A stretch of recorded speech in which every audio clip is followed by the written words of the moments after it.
వందనాలు. అందరికీ శుభములు కలుగును గాక. ఆమేన్. బైబిల్ గ్రంథంలో నుంచి దానియేలు గ్రంథము 3వ అధ్యాయం 18వ వచనములో ఉన్నటువంటి లేఖన భాగాన్ని మనం ధ్యానం చేద్దాం. గత కాలమందు ఇదే దానియేలు గ్రంథములో నుంచి ఒక వచనాన్ని మనం ధ్యానం చేస్తూ ఉండగా ఆ రోజున నేను అన్నాను, పార్ట్ 2గా తర్వాత మనం ధ్యానం చేయబోతున్నాం ఒక్క మాటను అని అన్నాను. ఆ సందర్భం షడ్రక్, మెషకు, అబేద్నెగోలు రాజుతో సవాలుకరంగా మాట్లాడినటువంటి సందర్భం. రాజు శాసనము చేసినప్పుడు రాజు యొక్క శాసనానికి అతడు ఎంత మాత్రం కూడా ఆ ముగ్గురు స్నేహితులు భయపడక దేవుని యందు భయమును భక్తిని కలిగిన వారై ఉండి ఆ 17వ వచనములో 3:17 అన్నారు, మేము సేవించుచున్న దేవుడు మండుచున్న వేడిమి గల ఈ అగ్నిగుండములో నుండి మమ్మును తప్పించి రక్షించుటకు సమర్థుడు. దేవునికి స్తోత్రం. మేము సేవించుచున్న దేవుడు మమ్మను రక్షించుటకు సమర్థుడు. ఒక అద్భుతమైనటువంటి మాట మాట్లాడుతున్నారు. సమర్థుడు మా దేవుడు. తమ విశ్వాసాన్ని వెల్లడి చేశారు. తర్వాత మరియు నీ వశమున పడకుండా ఆయన మమ్మును రక్షించును. చూడండి 17వ వచనంలో, ఒకవేళ ఆయన రక్షింపకపోయినను. ఆ రోజు నేను వాక్యం చెబుతూ ఒకవేళ అన్న దగ్గర ఇక్కడ మనం ఒక్క నిమిషం ఆగాలి, సెకండ్ పార్ట్గా దీన్ని చెప్పుకుందాం అన్నా. కీర్తన గ్రంథంలో ఉంటుంది, సెల అని రాసి ఉంటుంది. ఇక్కడ లేదులే, కానీ నేనన్నా దీని గురించి ఆ రోజున ఆగి దీని గురించి మనము ఆలోచించాలి. ఒకవేళ అన్న దాని గురించి ధ్యానించాలి. మనం విస్తృతమైనటువంటి ధ్యానం దీని విషయంలో అవసరం ఎంతైనా అని ఆ రోజు అన్నాను. సెకండ్ పార్ట్ కింద పార్ట్ 2 అన్నా. ఈరోజు ఈ వచనాన్ని ధ్యానం చేద్దాం. ఒకవేళ ఆయన రక్షింపకపోయినను, రాజా నీ దేవతలను మేము పూజింపమనియు నీవు నిలువబెట్టించిన బంగారు ప్రతిమకు నమస్కరింపమనియు తెలిసి కొనుము. దేవునికి స్తోత్రం. చాలా సవాలుకరంగా రాజు ఎదుట నిలిచారు వాళ్ళు.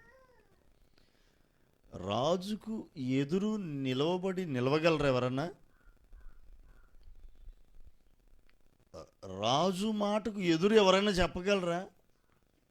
నా మటుకు నాకు మాత్రం మాట ఎదురు చెబితే, ఒక దైవజనుడిగా ఉన్నాను, దేవుని మాటగా కొన్ని విషయాలు చెబుతున్నప్పుడు దాన్ని గనక వ్యతిరేకిస్తే నాకు మాత్రం బాగా కోపం వచ్చేసింది. ఇంకే విషయంలో ఎట్టుంటానో ఏమో కానీ వాక్యం చెబుతుండగా వాక్యపు విషయంలో మాత్రం ఎదురు చెబితే, వాక్యాన్ని తప్పు అంటే,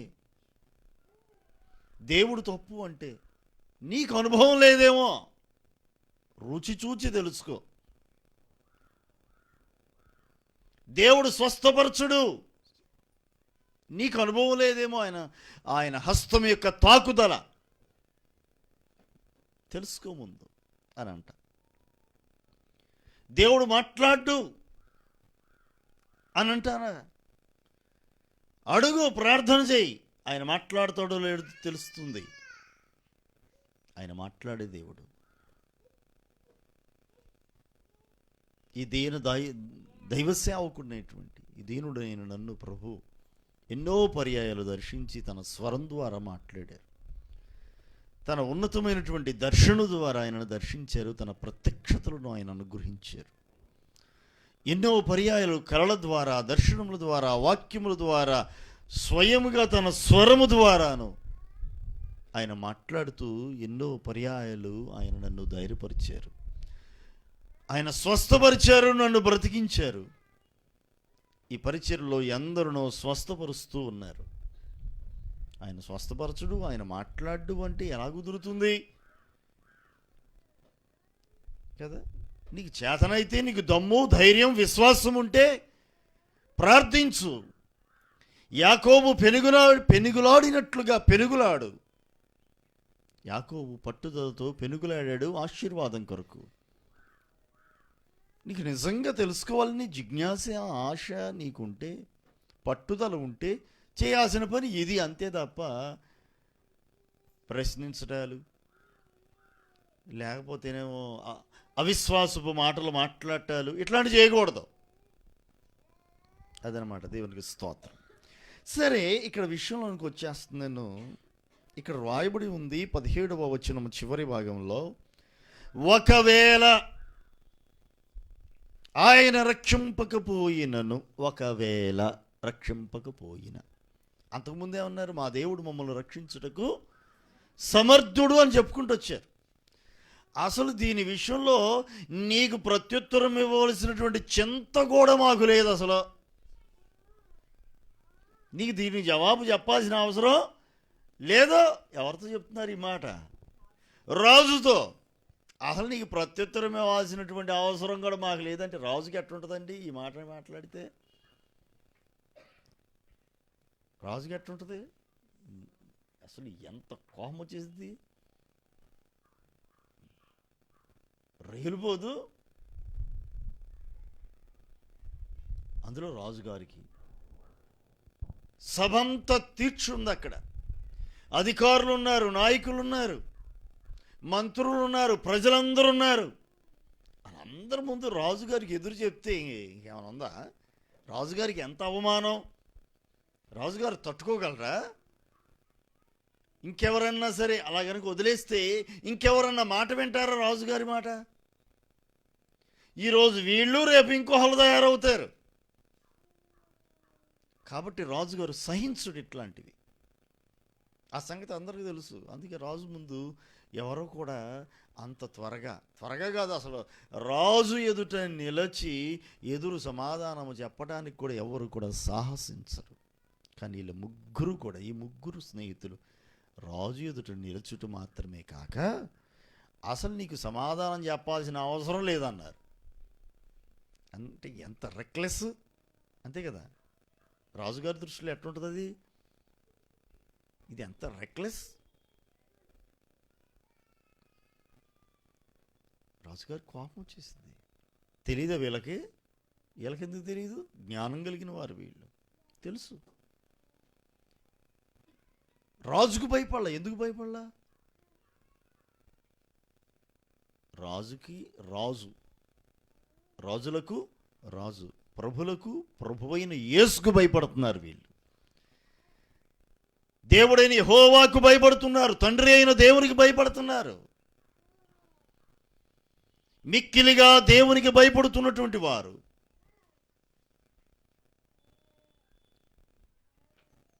దేవునికి మాత్రమే భయపడాలి అనే సెన్స్ ఉన్నోళ్ళు, దేవుడా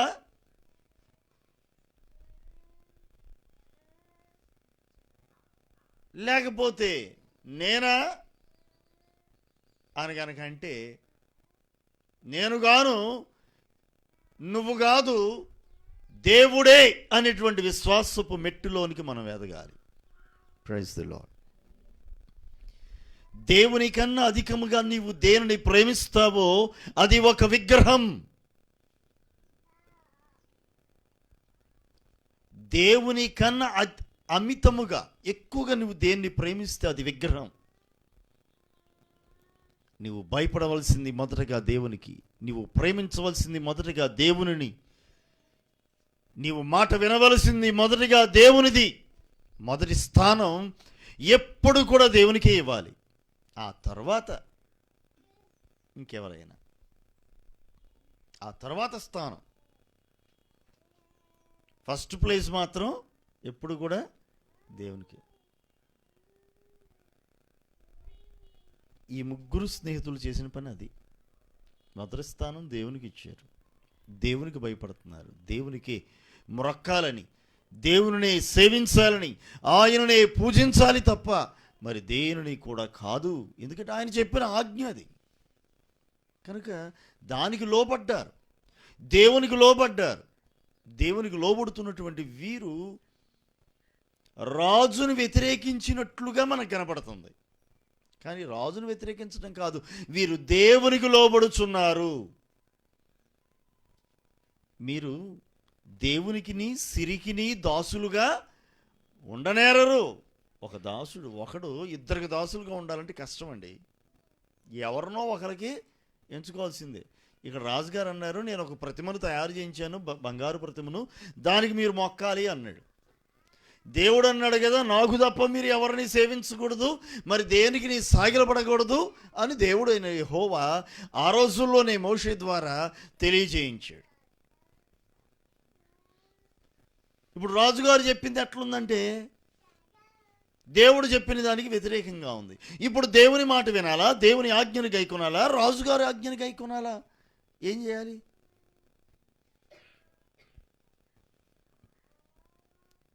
చెప్పండి. దేవుని ఆజ్ఞకు భయపడాలా, రాజు ఆజ్ఞకు భయపడాలా?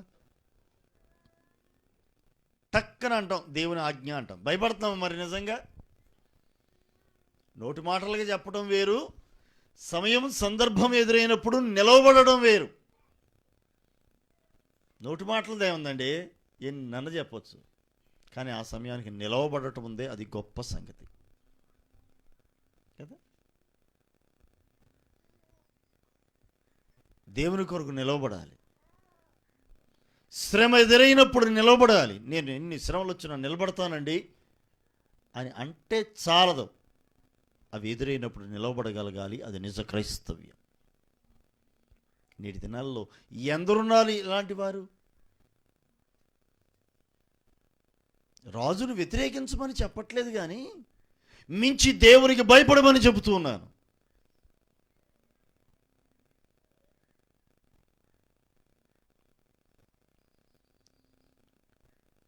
దేవుడి కొరకు నిలవబడితే మరణం, అగ్నికొండం 7 అంతలు అధికమైంది. వీళ్ళ కోసం అధికం చేశాడు రాజుగారు. దేవుణ్ణి కాదు అని అనుకుంటే బ్రతకొచ్చు అంటే, దేవుణ్ణి కాదు అనుకుంటే దాని అర్థం ఏంటి? రాజుగారు చేసిన ఆ బంగారు ప్రతిమకు మొక్కాలి, అలా మొక్కితే బతకొచ్చు. వీళ్ళు మరణించడానికైనా ఇష్టపడ్డారే తప్ప వారి తీర్మానం గొప్పదండి. ఒకవేళ అన్న దగ్గర వీరి తీర్మానం కనబడుతుంది అంతే తప్ప వీరి అవిశ్వాసముగా మనం ఎంచకూడదు దానిని. అర్థమైందా? అందుకోసమే దీన్ని సెకండ్ పార్ట్లో చెప్పుకుందామన్నా నేను.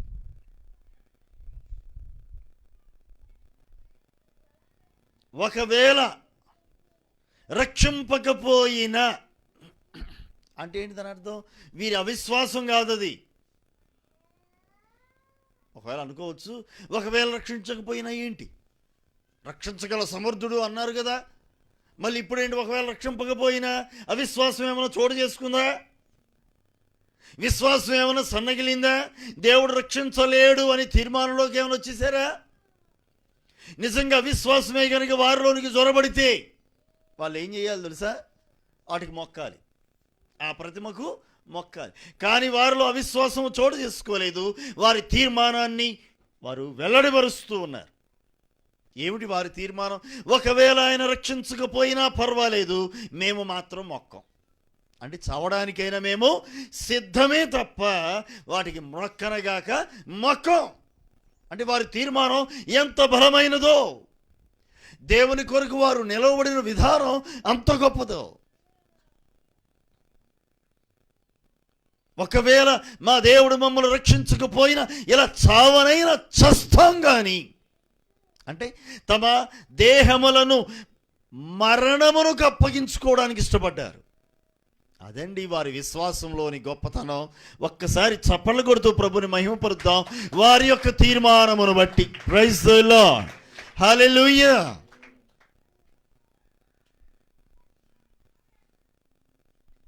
చప్పట్లు కొట్టారు చప్పగా. ఎట చప్పట్లు కొట్టారులే కానీ ఎలా కొట్టి తిరిగి చప్పగా. దీనిలో రుచి అనిపించలా నాకు. ఈ చప్పట్లో ఏమీ లేదు, రుచి లేదు. రుచి పచి లేని అన్నం కూరలు.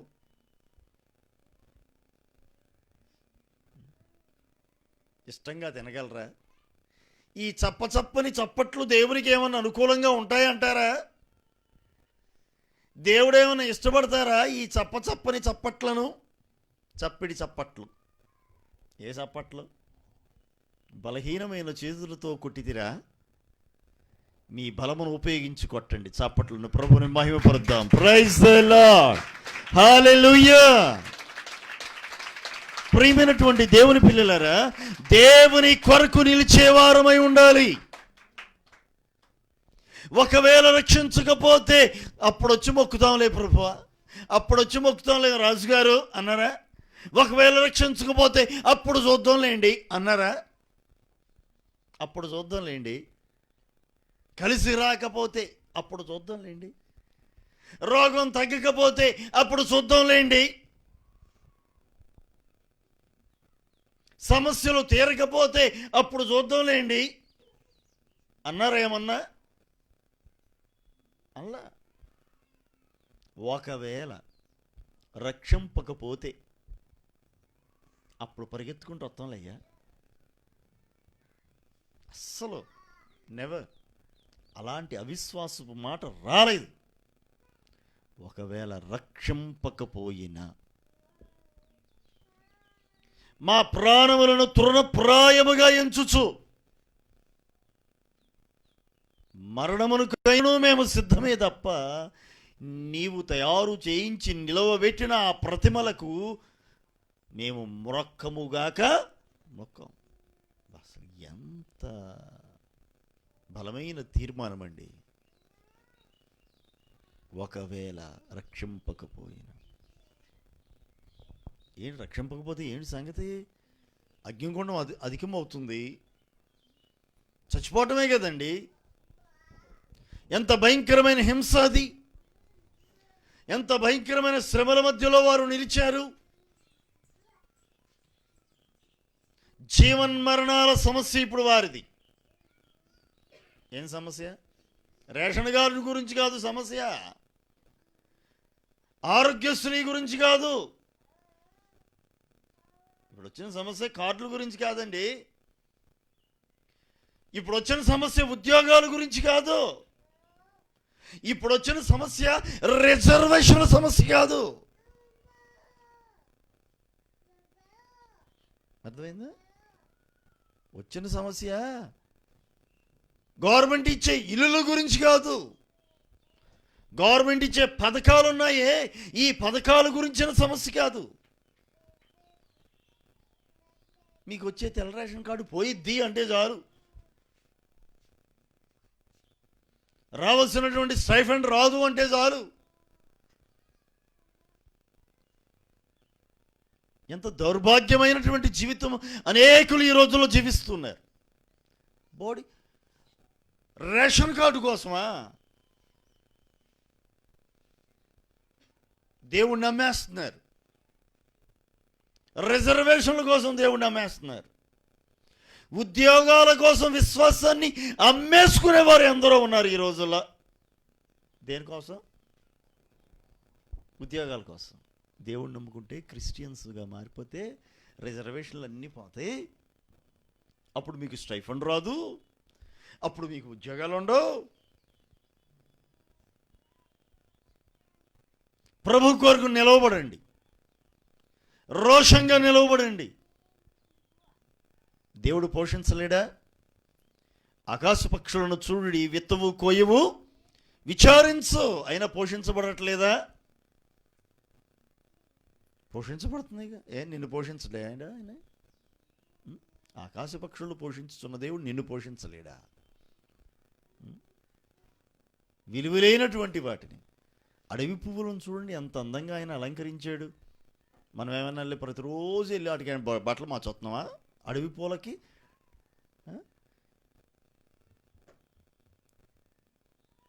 షోరూంలోకి వెళ్ళి ఏమైనా బట్టలు కొనుక్కొచ్చుకుంటున్నాయి ఆ రోజు. ఏ రోజుకి ఆ రోజు ఎంత అందంగా అవి అలంకరించబడుతున్నాయండి పువ్వులు. ఎవరు అలంకరిస్తున్నారు వాటిని? దేవుడు వాటిని అలంకరించట్లేదా? సొలొమోను సైతం కూడా అలా అలంకరింపబడలేదట. అంత అందంగా దేవుడు ఏ రోజుకి ఆ రోజు వాటిని అలంకరిస్తున్నాడు. ఏదన్నా ఒక్క ఫ్లవర్ తీసి, ఒక్క ఫోటో తీసి, అంటే మొక్కలు కనుక పెరట్లో పెరుగుతున్నటువంటి మొక్కలు చక్కగా పుష్పించి పూలతో ఉన్నాయి అనుకోండి, దాని పక్కన నిలబడి సెల్ఫీలు కాదా?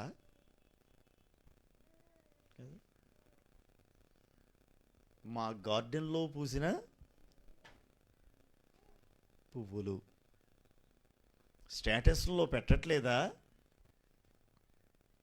కారణం ఏంటంటే అవి అంత అందంగా ఉన్నాయి. ఈ అందమైన పూలను, వీటి అందాలను అందరూ చూడాలి. మా గార్డెన్ యొక్క అందాన్ని అందరూ చూడాలి. మా గార్డెన్లో నేను నా చేతులతో నాటి నీళ్లు పోసి పెంచినటువంటి మొక్క ఎంత అందమైన పూలు పూస్తుంది, దీన్ని అందరూ చూడాలి. ఇంత అందమైన పూలను అందరూ చూడాలి అనేక ఎంత అందంగా ఉన్నాయి. మొక్క నాటావు, నీళ్లు పోసావు, ఇంతకీ ఆ మొగ్గకు నీవేనా బట్టలు కొనుక్కొచ్చి తొడిగింది? ఏ షోరూమ్కి వెళ్ళి కొనుక్కొచ్చావు అంత అందమైనటువంటి ఆ వస్త్రాలను? ఎవరు అలంకరించారండి అంత అందంగా? కదా, దేవుడు మనల్ని పోషించలేడా? మనల్ని అలంకరించలేడా? మన అవసరతలను తీర్చలేడా? తీర్చగలడు.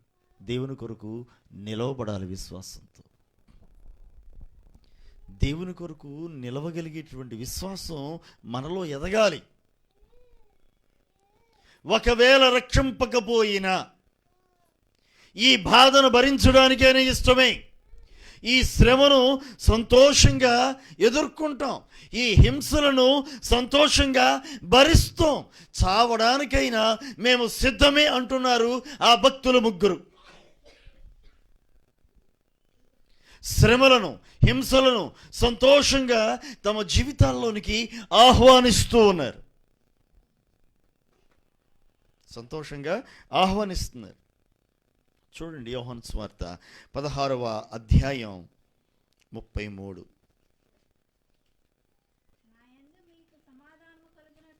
నాయందు మీకు సమాధానం కలుగునట్లు ఈ మాటలు మీతో చెప్తున్నాను. లోకంలో మీకు శ్రమ కలుగును, అయినను ధైర్యము తెచ్చుకొనుడి, నేను లోకమును జయించి ఉన్నాను అనెను. Praise the lord. క్రైస్తవుడా, ప్రభు చెబుతున్న మాటను విను. క్రైస్తవులారా, క్రీస్తును వెంబడించుట కొరకై తీర్మానము చేసుకున్నటువంటి వారులారా, ప్రభు చెబుతున్నాడు ఏమని తెలుసా? లోకములో మీకు శ్రమ కలుగుతుంది, అయినను ధైర్యము తెచ్చుకునుడి, నేను లోకమును జయించి ఉన్నాను. క్రైస్తవ్యం అంటే పూల పాన్పు కాదు, పూల బాటా కాదు. క్రైస్తవుడిగా మారినందుకు ప్రజలు నిన్ను పిలిచి దండేసి సన్మానం చేస్తారనుకుంటే పొరపాటు. ఈ లోకం ప్రభు అయిన క్రీస్తు యేసుని అంగీకరించలేదు. ఆయన వెంబడించుతున్నాడు. నిన్ను నన్ను ఎందుకు అంగీకరిస్తుంది ఈ లోకం?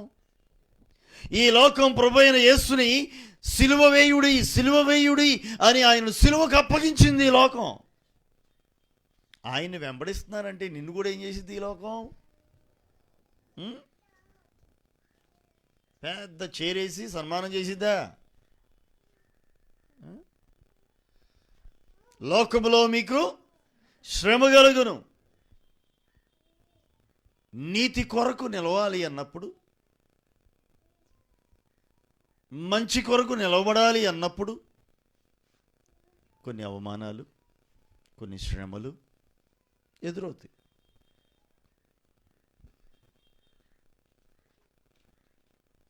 ఈ రోజుల్లో నీతి ఎక్కడుందండి అంటున్నారు. ఈ రోజుల్లో నీతి ఎక్కడుందండి?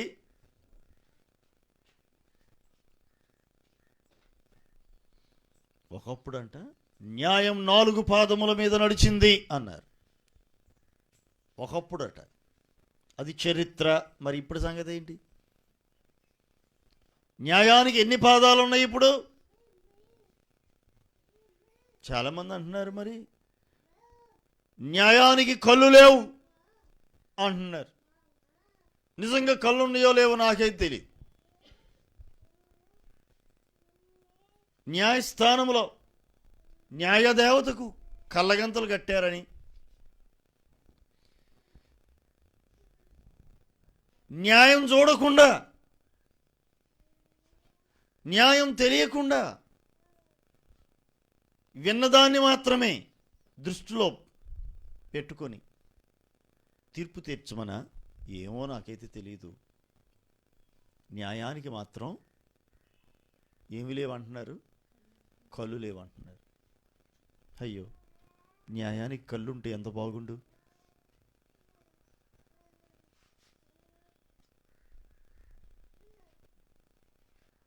ఇద్దరు ముగ్గురు కలిసి ఇచ్చిన సాక్ష్యమును బట్టి తీర్పులు తీర్చబడుతూ ఉన్నాయి. ఒకవేళ పొరపాటును గనక ఆ సాక్ష్యం అబద్ధ సాక్ష్యమే గనక అయితే చట్టం తెలియచేస్తూ ఉంది, న్యాయశాస్త్రం చెబుతూ ఉంది, ఘోషిస్తూ ఉంది.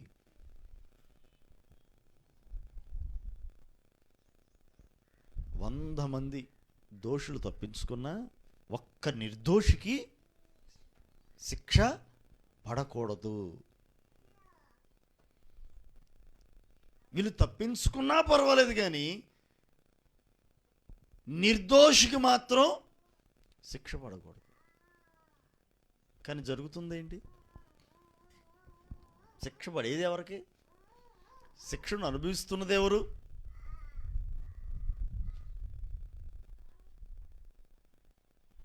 అది దేవునికే తెలియాలి. దేవునికి స్తోత్రం. కానీ ఎన్నో తీర్పులు కొట్టివేయబడుతున్నాయి, సరైన సాక్ష్యాధారములు లేవను అని బహిరంగంగా చేస్తున్నారు. సరైన సాక్ష్యాధారాలు లేవంటున్నారు.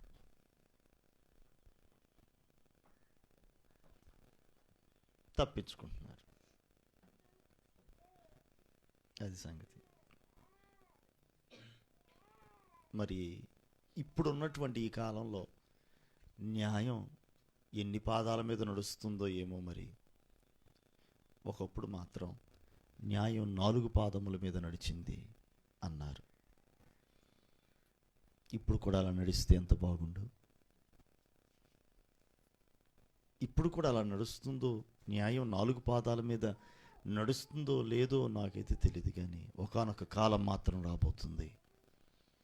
న్యాయపు తీర్పులు, ప్రతివారు వాని క్రియల చొప్పున తీర్పు తీర్చబడతారు. వాని క్రియల చొప్పున ప్రతి వాని పనిని బట్టి వానికి జీతం ఉంటుంది, వానికి ఫలితం ఉంటుంది, వానికి బహుమానం ఉంటుంది అనే వాక్యం మాత్రం చాలా స్పష్టంగా ఉంది. ఒకవేళ ఇక్కడ తప్పించుకోవచ్చేమో, సరైన సాక్ష్యాధారాలు లేనందువల్ల. దేవుని తీర్పు ఎదుట మాత్రం ఎవరు తప్పించుకోలేరు. సరే, ఏదేమైనప్పటికీ కూడా వాక్యంలోనికి మనం వెళ్దాం. ఇక్కడ చదివినటువంటి లేఖన భాగంలో ఈ 33వ వచనంలో లోకములో మీకు శ్రమ కలుగును, లోకములో మీకు శ్రమ కలుగుతుంది. ఎవరు చెప్పారు ఈ మాట? ఇంతకీ యేసయ్య చెప్పాడు. లోకంలో మీకు సుఖం కలుగుతుంది అన్నాడా?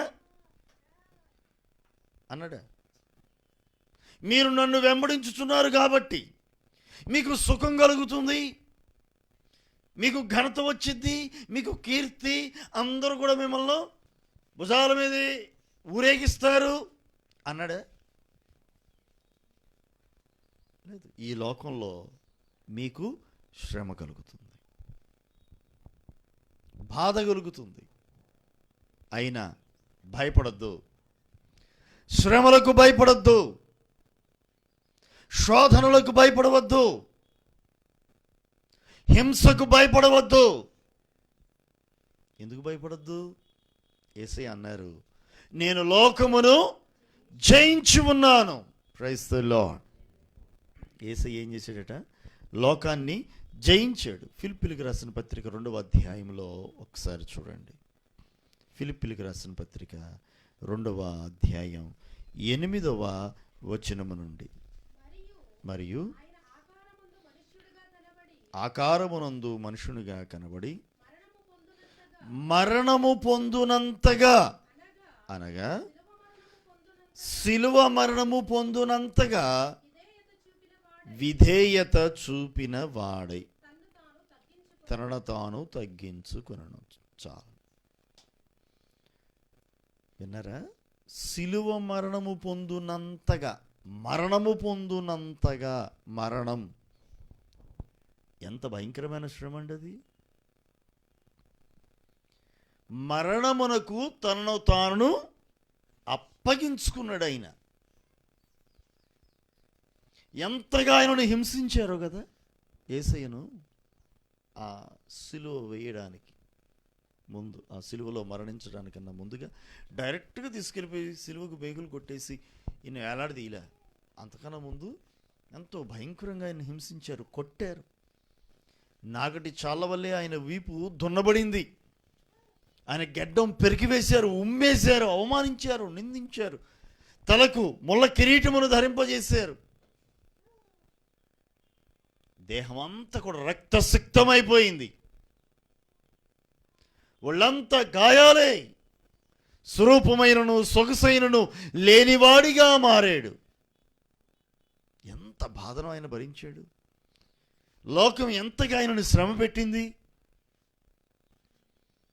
ఆయన సువార్తను ప్రకటిస్తూ ఉంటే, వాక్యమును బోధించుకుంటూ తిరుగుతూ ఉంటే, ఎప్పుడు ఈయన చంపుదామా అని ఎదురు చూసిన వాళ్ళు ఉన్నారు. ఎప్పుడు పట్టుకొని ఈయన బంధిద్దామా అని చూసిన వాళ్ళు ఉన్నారు. ఈయన మాటల్లో ఎక్కడైనా దొరుకుతాడేమో అని పరీక్షించిన వారును ఉన్నారు. ఎన్ని రకాలుగండి. ఏం తప్పు చేశాడు యేసయ్య? పరలోకాన్ని విడిచిపెట్టి ఈ లోకానికి రావటమే ఆయన చేసిన తప్పు. ఆయన దేవుడై ఉండి కూడా తన దైవత్వాన్ని, ఆ పరలోక రాజ్యాన్ని, సింహాసనాన్ని అవన్నీ పక్కన పెట్టి మనుషుని వలె ఈ లోకానికి రావటమే ఆయన చేసిన తప్పు. ఒకడు అంటాడు, నిజంగా నీవే గనుక దేవుని కుమారుడు అయితే నిన్ను నీవు రక్షించుకొని మమ్మల్ని కూడా రక్షించు. నిజంగా నీవే గనుక దేవుని కుమారుడు అయితే ఈ శిలువ మీద నుండి దిగిరా. నిజంగా నీవు దేవుడివే గనుక అయితే, దేవుని కుమారుడివే గనుక అయితే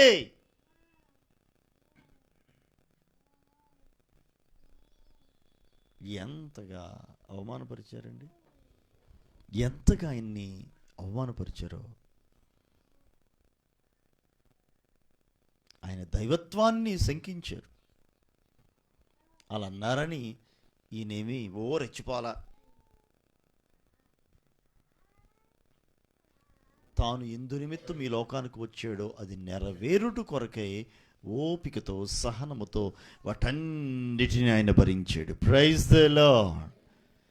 ఎందు నిమిత్తం ఈ లోకానికి ఆయన వచ్చాడో దానిని నెరవేర్చుట కొరకు ఓర్పును, సహనాన్ని విధేయుడై భరించాడు. విధేయతతో భరించాడు.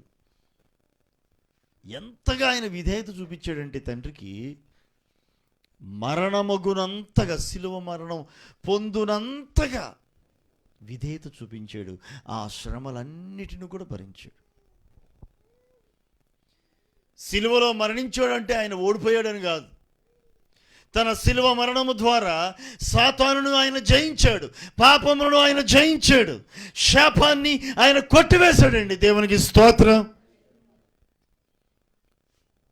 ఆయన శిలువ త్యాగం, ఆయన చిందించిన పరిశుద్ధ రక్తం మనందరి ప్రతి పాపము నుంచి మనల్ని విడిపిస్తుంది.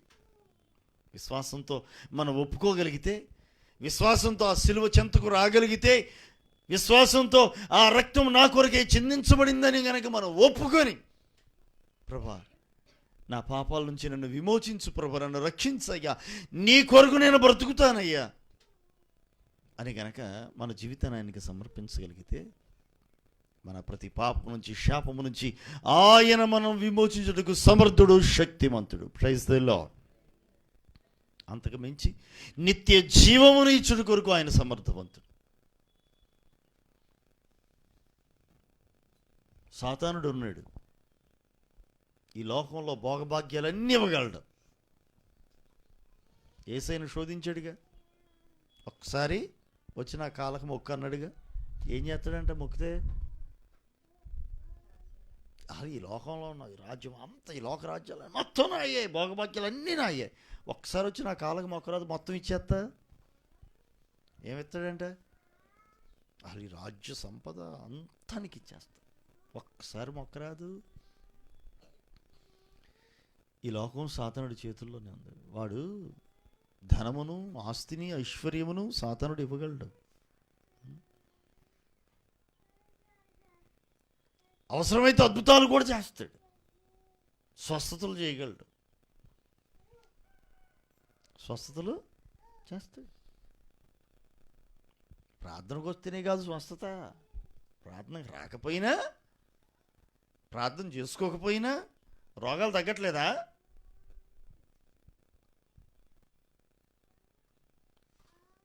సాతానుడు స్వస్థపరుస్తాడు, అద్భుతాలు చేయగలడు, ఎన్ని చేస్తాడు. ఎన్ని చేసినా నిత్య జీవమును మాత్రం ప్రభు అయిన యేసు మాత్రమే ఇవ్వగలడు. హల్లెలూయా. సాతానుడు ఇవ్వలేడు. పరలోక రాజ్యాన్ని దేవుడు మాత్రమే ఇవ్వగలడు, సాతానుడు ఇవ్వలేడు.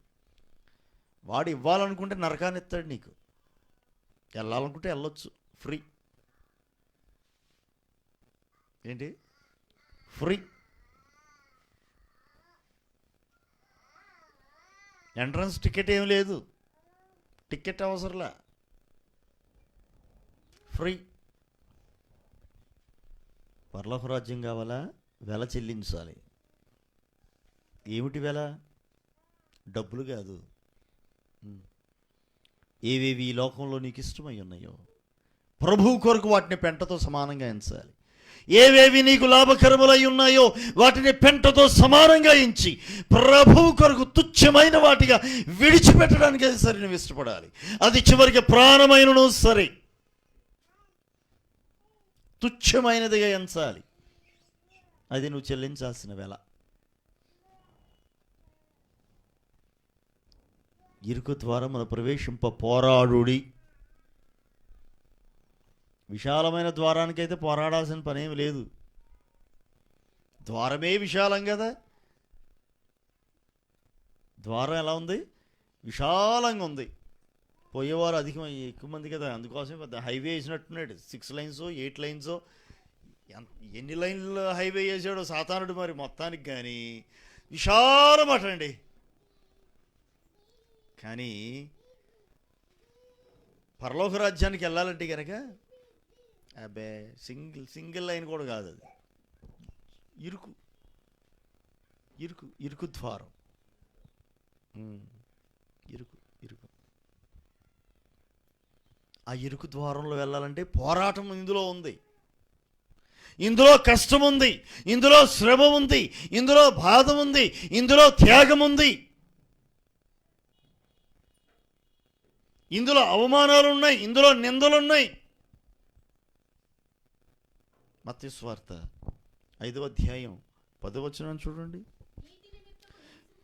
నీతి నిమిత్తం హింసించబడు వారు ధన్యులు, పరలోక రాజ్యం వారిది. Praise the lord. ఎవరిది పరలోక రాజ్యం? నీతి నిమిత్తం హింసింపబడు వారు ధన్యులు. హింసించబడితే ధన్యతట. దేని కొరకు? నీతి నిమిత్తం. నీతిగా ఉన్నందువల్ల ప్రయోజనమేముంది? నా చేతులు కడుక్కున్నందువల్ల ఉపయోగమేముంది? నిష్ఠగా కూర్చున్నందువల్ల ఉపయోగం ఏముంది?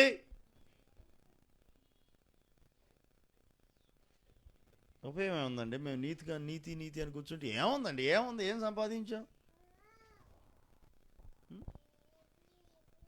కష్టాలు, శ్రమలు. ఇక వాళ్ళని చూడండి, అన్యాయంగా సంపాదిస్తున్నారు.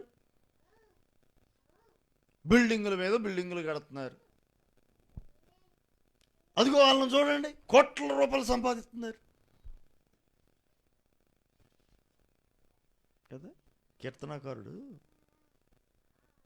అదే కనేది, నా చేతులు కొడుకుకొనుట వ్యర్థం అన్నాడు. అని అని అని అని అని చివరికి అంటాడు కదా, దేవుని మందిరంలోకి వెళ్ళి దీని గురించి నేను ఆలోచించాను. ఆలోచిస్తే దేవుడు మాట్లాడుతూ ఉన్నాడు. ఏమని తెలుసా? వారి పాదములు అయితే కనుక కాలు జారు చోటను ఉన్నాయి, నా పాదములను ఆయన బండపైన నిలిపాడు. తొట్టిల్లకుండా నా పాదములను ఆయన కాపాడుతున్నాడు. వాళ్ళు కాలు జారు చోటనే ఉన్నారు. జారారా దిక్కు దివారం ఉండదు, కాలు జారు చోటను ఉన్నారట. మరి నేను బండపైన నన్ను ఆయన స్థిరపరిచాడు. మరి వీళ్ళని ఎక్కడుంచావు? కాలు జారు చోటనే ఉన్నారు. కాలు జారే చోట ఉన్నారంట. పడితే ఎక్కడ? బండ మీద కదా పడేది. కాలో చెయ్యి ఇరిగితే బాగానే ఉండి మరలపోవడం, లేకపోతే ఇటు బూరుకు గొడవో, లేదా ఎంజే నాయుడు హాస్పిటల్కో, లేదా రకరకాల హాస్పిటల్స్ ఉన్నాయిగా, తీసుకెళ్ళచ్చు. పడితే అగ్నిగుండంలో పడితే ఎక్కడ పడేది? అగ్నిగుండంలో, నరకాగ్నిగుండంలో. నన్నైతే ఆయన బండ పైన స్థిరపరిచాడు, బండ పైన నన్ను నిలిపాడు. నా పాదములు జారకుండా ఆయన నన్ను కాపాడుతున్నాడు. Praise the lord. అది సంగతి. క్రీస్తు అనే బండ పైన ఆయన మనల్ని నిలిపాడు. ఒక స్థిరమైన పునాది మీద ఆయన నిన్ను స్థిరపరిచాడు. కాలు జారే చోట నీవు లేవు. నీ భక్తి నిన్ను కాలు జారే చోట ఉంచలా. అందుకే ఈ ముగ్గురు స్నేహితులకు తెలుసు, ఒకవేళ గనక అగ్నిగుండంలో పడ్డామా, దేవునికి స్తోత్రం, మరుక్షణంలో నా దేవుని సన్నిధి నాతో ఉంటుంది, ఆయనతో కూడా మేము ఉంటాం. పరలోకంలో కళ్ళు తెరుస్తాం. ఇక్కడ మూస్తే మరుక్షణం ఈ కళ్ళు ఎక్కడ తెరవబడతాయి? పరలోకం నా దేవునితో కూడా మేము ఉంటాము అని నిరీక్షణ కలిగిన వారు వీళ్ళు. క్రైస్తవుడు అందుకే మరణానికి భయపడ్డావు. నిజ క్రైస్తవుడు మరణానికి భయపడ్డు, మరణాన్ని అవసరమైతే సంతోషంగా ఆహ్వానించేవాడు నిజ క్రైస్తవుడు. ఈ రోజుల్లో ఎందరున్నారు ఇలాగా? హిజ్కియా అంటాడు, దైవజనుడైనటువంటి ప్రవక్త అయిన యెషయా వచ్చి, నీ ఇల్లు చక్కబెట్టుకొని ఆయన,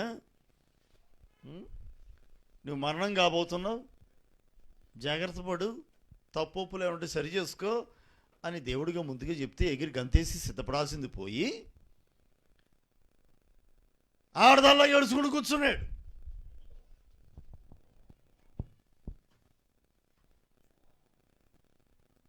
కొంతమందికి అండి కళ్ళలోనే అంటే పంపు తిప్పుతారు అంతే. కళ్ళంపుడు 2 కళ్ళంపుడు నీళ్ళు అట్లా కారిపోతుంటాయి.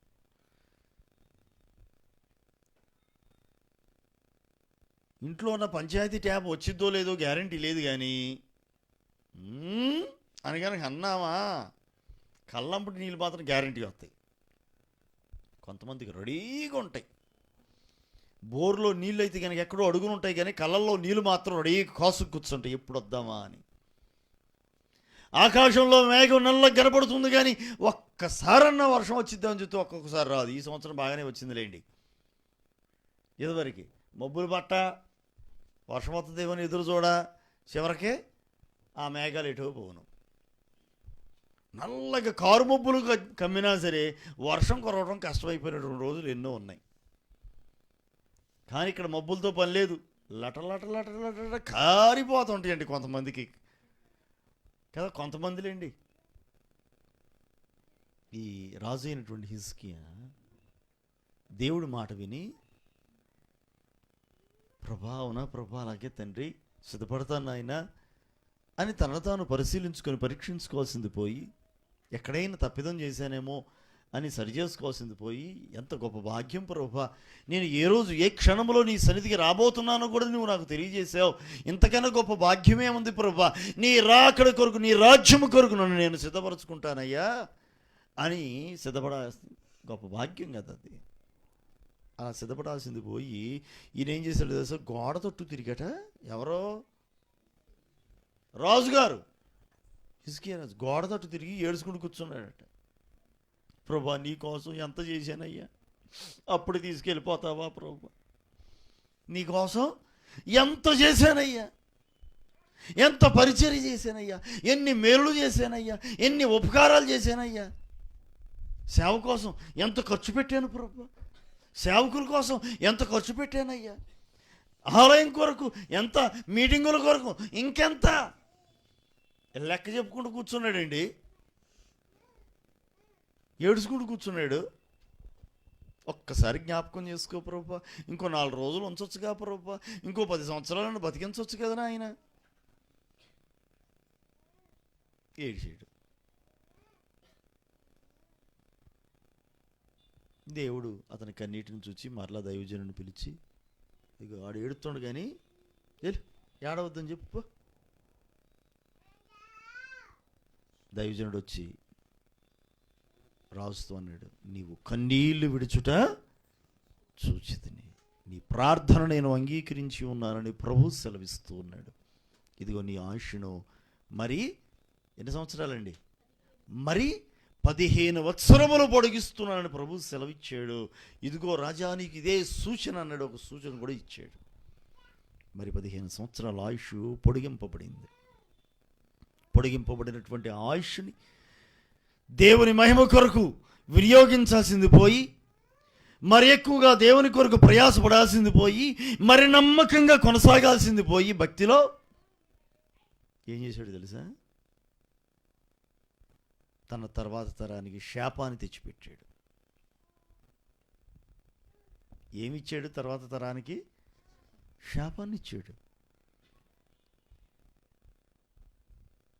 తన సంతానానికి ఏమిచ్చాడు? శాపం ఇచ్చాడండి.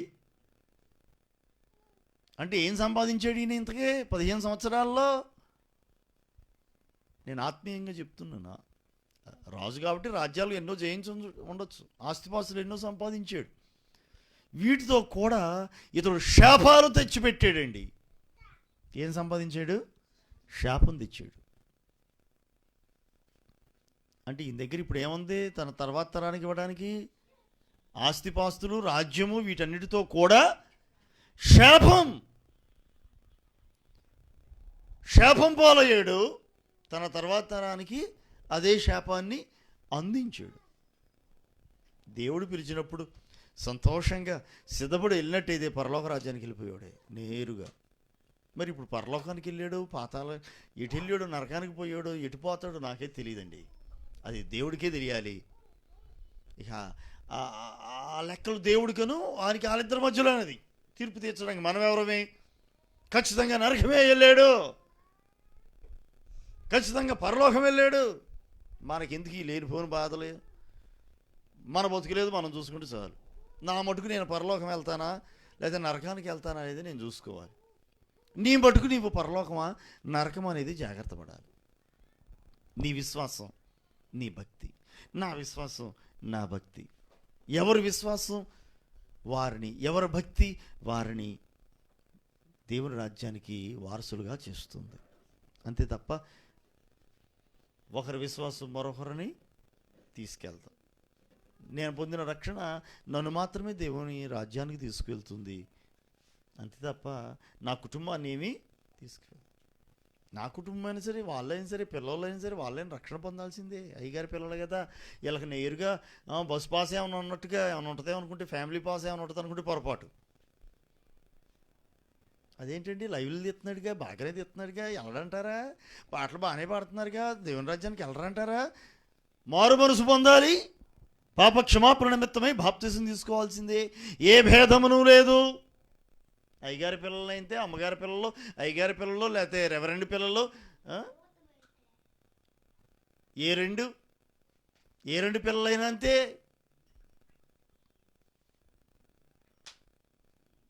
దేవుని రాజ్యానికి చేరాలంటే ఒకటే పద్ధతి ఉంది ఎవరికైనా, అంతే. ఇరుకు ద్వారమున ప్రవేశించాల్సింది. ద్వారమే ఇరుకు అంటే శ్రమలు.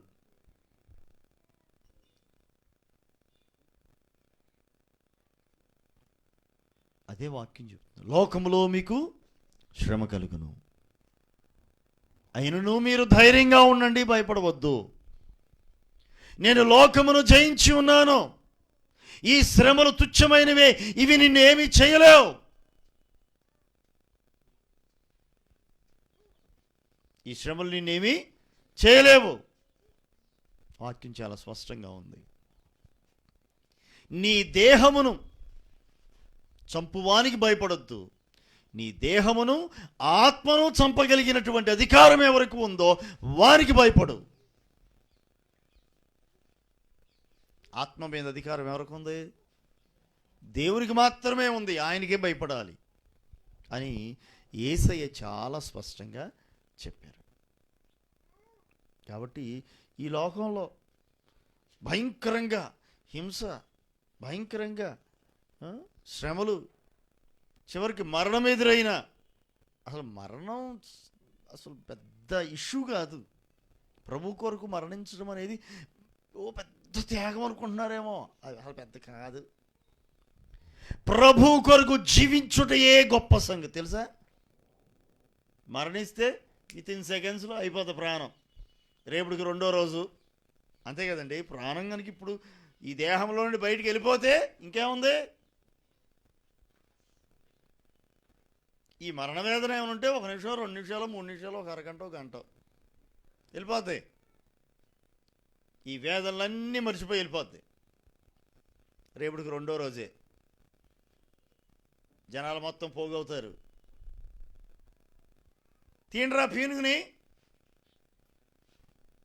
అయిపోయింది. ఏమైపోయింది?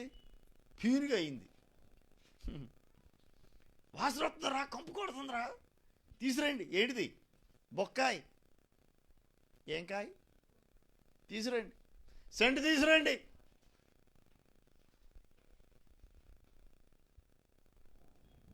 దేనికో కంపు కొట్టకుండా ఎన్ని రోజులు ఉంచుతారండి? అంతేగా. ప్రభు కొరకు అనుదినము సావాలి. ప్రభు కొరకు జీవించాలి. చావడం అంత పెద్ద విషయం కాదు. ప్రభు కొరకు జీవించడం గొప్ప సంగతి. ఎందుకంటే అనుదినము కూడా ఏం చేయాలి? తమ సిలువనెత్తుకొని పయనించాలి. అది గొప్ప సంగతి. ప్రభు కొరకు బతకాలి. శ్రమనందుడికైనను మనము సిద్ధ మనసు కలిగిన వారమై ఉండాలని వాక్యం చాలా స్పష్టంగా తెలియజేస్తుంది. కొలస్సీలకు రాసిన పత్రిక 2వ అధ్యాయం 15వ వచనం చూడండి. 2:15లో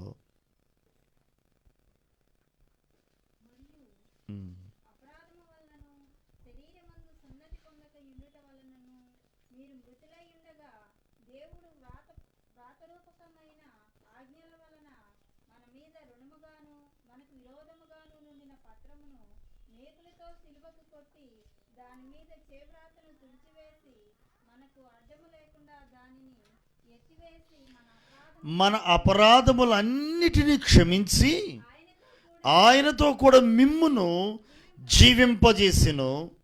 ఆయన ప్రధానులను అధికారులను నిరాయుధులుగా చేసి శిలువ చేత జయోత్సవముతో వారిని పట్టి తెచ్చి బాహాటముగా వేడుకకు కనపరిచెను.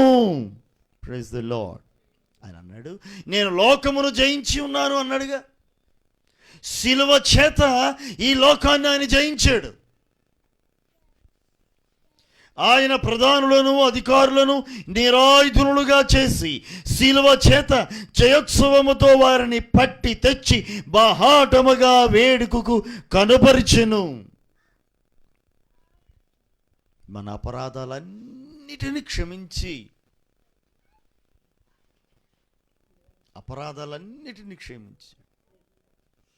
ఆయన లోకాన్ని జయించాడు శిలువ చేత. తన శిలువ మరణము ద్వారా మరణాన్నే మరణింపజేశాడు. మరణాన్నే ఏం చేశాడు?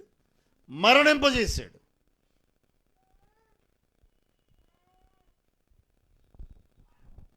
ప్రియమైన దేవుని పిల్లలారా, ఆయన లోకమును జయించి ఉన్నాడు.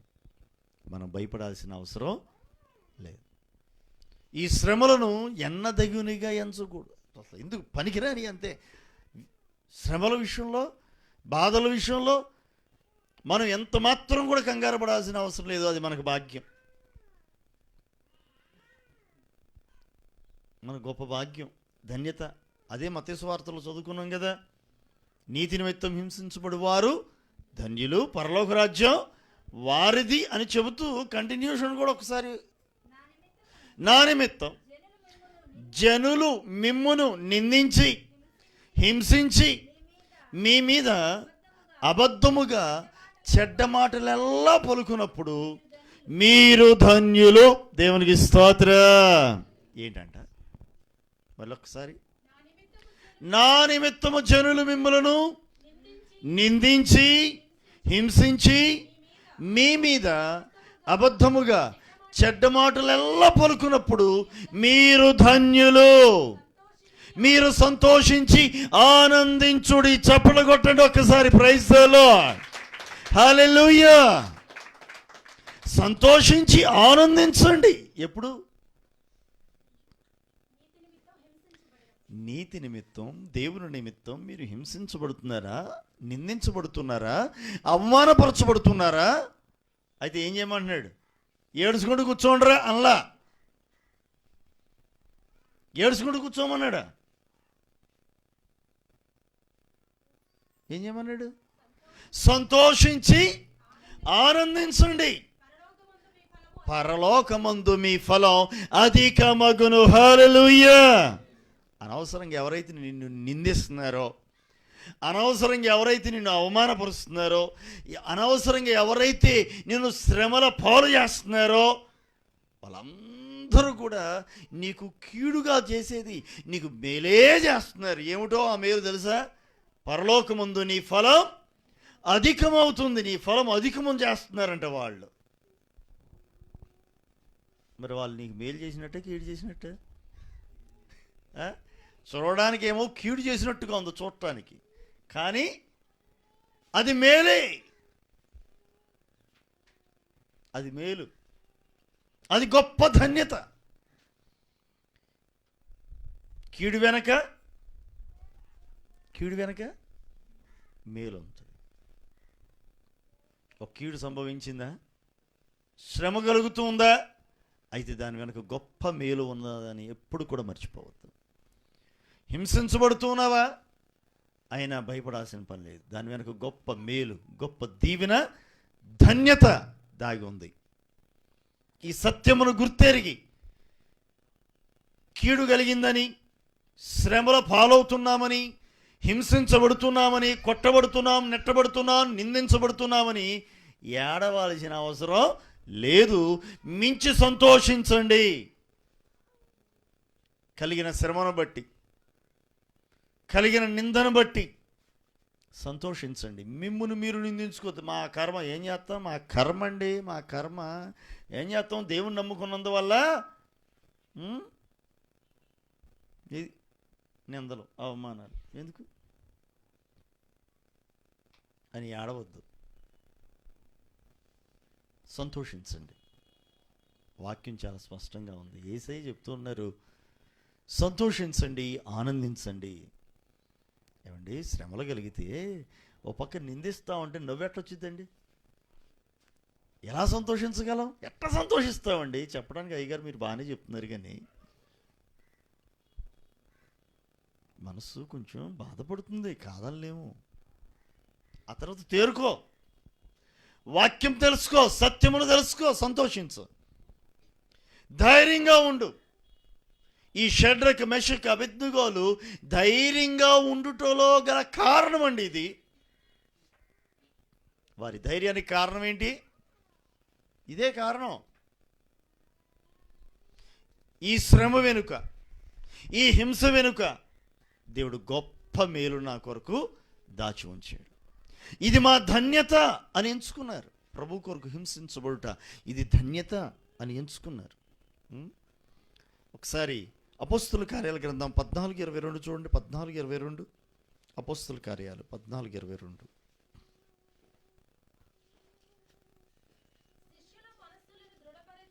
శిష్యుల మనస్సులను దృఢపరిచి విశ్వాసమందు నిలకడగా ఉండవలననియు అనేక శ్రమలను అనుభవించి మనము దేవుని రాజ్యములో ప్రవేశింపవలననియు వారిని హెచ్చరించిరి. అది యేసుప్రభు వారి శిష్యులు ఆ రోజుల్లో సిద్ధపడుతున్నటువంటి శిష్యులతో, ఇంకా కొత్తగా చేరుతున్నారుగా శిష్యులు, విశ్వాసుల సంఘాల్లో చేర్చబడుతున్నారుగా, వాళ్ళకి చెబుతున్నారు. అంత్యకొనకు తిరిగి వచ్చి అక్కడ ఉన్నటువంటి శిష్యులను, వారి మనస్సులను దృఢపరిచి విశ్వాసమందు నిలకడగా ఉండవలననియు. విశ్వాసమందు ఎలా ఉండాలి? నిలకడగా ఉండాలి. అనేక శ్రమలను అనుభవించి మనము దేవుని రాజ్యంలో ప్రవేశించవలసి ఉన్నది అని వారికి హెచ్చరిస్తూ ఉన్నారు. వీళ్ళు ఈ లోకంలో శ్రమ కలుగుతుంది, అయినా ధైర్యంగా ఉండండి అని యేసయ్య చెప్పాడు. కాబట్టి ధైర్యం విడిచిపెట్టద్దు. మీరు ఈ లోకంలో శ్రమ కలుగుతుంది, ధైర్యంగా ఉండండి. విశ్వాసమందు నిలకడగా ఉండండి. విశ్వాసంలో తప్పిపోవద్దు, భక్తిలో తప్పిపోవద్దు, పరిశుద్ధతలో తప్పిపోవద్దు. నిలకడగా ఉండండి, స్థిరంగా ఉండండి, స్థిరమైన బుద్ధి కలిగి ఉండండి, స్థిరమైన మనసును కలిగి ఉండండి. కొంతమంది యేసుప్రభు వారు నమ్ముకున్నాం, ఏం కలిసి వచ్చింది, ఏం కలిసి వచ్చింది అనుకుంటుంటారు. ఇట్లే ఏం కలిసి వచ్చింది? ఈ లోకంలో ఏం కలిసి వచ్చిందో లేదో నాకే తెలియదు, కానీ నీవు గనుక నీ విశ్వాసాన్ని, భక్తిని కాపాడుకుంటూ నిలకడగా గనుక ఉంటే నీకు నిత్య జీవం కలిసి రాబోతుంది. Praise the lord. దీన్ని ఎవరు ఇవ్వలేరు. నీకు ₹1,00,000 కావాలంటే ఎవరో ఒకరు అప్పిస్తారు. నిత్య జీవం కావాలంటే ఎవరిని ఇస్తారా? ఇస్తారు అంటే చెప్పండి. ఎక్కడ కొట్టులో కనుక ఎక్కడ నమ్ముతున్నారా అంటే చెప్పండి, కొనుక్కొచ్చుకుందాం. ఏమైనా కొట్టులో అమ్ముతారా?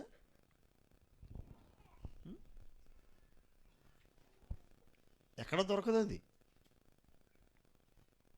ఏ షాపులో దొరకదు, ఏ బిగ్ బజార్కి వెళ్ళినా దొరకదు, ఏ షాపింగ్ మాల్కి వెళ్ళినా ఎక్కడ దొరకదు. అమెరికా వెళ్తామండి దానికోసం, అవసరం అయితే అమెరికా వెళ్ళినా సరే, పరలోక రాజ్యం అమెరికా వెళ్ళినా దొరకదు. అది యేసయ్య ఇవ్వాల్సిందే. అది సంగతి. ఆయన ఇచ్చేది. యేసయ్యను నమ్మితే ఆయన ఏమిస్తాడు నీకు? పరలోక రాజ్యం, నిత్య జీవం, యుగ యుగాలు ప్రభుతో కూడా ఉండే భాగ్యం. ఏది కావాలి? తుచ్చమైనటువంటి భోగేచ్ఛలు కలిగిన ఈ లోకమా? ఈ లోకంలో ఉన్నదంతా కూడా ఏంటిదో తెలుసా? శరీరాశ, నేత్రాశ, జీవపుడమ్మం. దృశ్యమైనవి అనిత్యములు, అదృశ్యమైనవి నిత్యములు అని వాక్యం చెప్తుంది. దృశ్యమైనవి కంటికి కనబడేవి అనిత్యములు, నిత్యము ఉండేవి కావు. ఈ భూమి ఆకాశం ఇందున్న సమస్తం మిక్కటమైన వ్రేండముతో ఇవన్నీ లయము కాబోతున్నాయండి.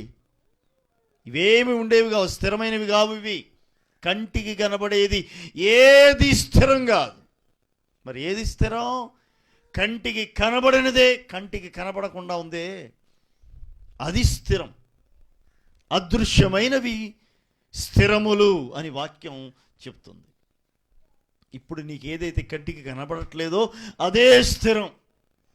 పరలోకం కనబట్లా ఇప్పుడు, కానీ అదే స్థిరం. యుగ యుగములు ఉండేది అదే, నిలిచి ఉండేది అది.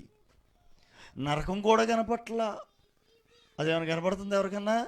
అది కనపట్ల, కానీ అది కూడా స్థిరమే. స్థిరమైనవి ఈ రెండే ఉన్నాయి. దానిలోకి దేనిలోకి వెళ్ళాలి. ఈ లోకంలో నీవు జీవించుచున్న దానిని బట్టి అది డిసైడ్ అయ్యిద్ది. ఈ లోకంలో జీవించుచుండగా ప్రభు అయిన క్రీస్తు యేసునందు విశ్వాసం ఉంచి ఆయన పరిశుద్ధ రక్తములో కడగబడిన అనుభవంలో, అంటే మారు మనసు పొంది పాప క్షమాపణ నిమిత్తమై బాప్తిస్మము తీసుకొని ప్రభు కొరకు మంచి మనస్సాక్షి కలిగిన వ్యక్తిగా పరిశుద్ధాత్మ చేత నడిపించబడుతూ కనుక ఉన్నావా? దేవునికి స్తోత్రం. నీవు పరలోక రాజ్యాన్ని స్వతంత్రించుకుంటావు.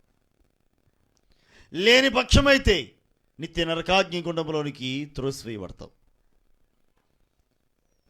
పరలోక రాజ్యం స్థిరమే, నరకాగ్నిగుండం కూడా స్థిరమే. దాన్ని కూడా అంటారు నిత్య నరకాగ్నిగుండం, నిత్య పరలోకం, నిత్య నరకాగ్నిగుండం.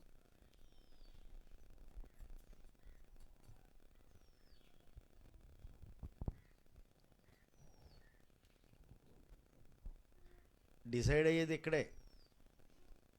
అప్పుడు చూద్దాంలేండి అంటారు కొంతమంది. ప్రభు రాబోతున్నాడయ్యా, మారు మనసు పొందు, వచ్చినప్పుడు చూద్దాంలేండి. చూడటానికి ఏముంటుంది అప్పుడు? చూడటానికి ఏముంటుంది? నీకు చెప్పి నీకేమైనా ఫోన్ చేసి ఆయన వస్తాడా? ఫోన్ చేసి వస్తాడా? నేను మీ ఇంటికి రావాలంటే కనుక ఫోన్ చేసి వస్తానేమో, కానీ యేసయ్య రావాలంటే నీకేం ఫోన్ చేయడు.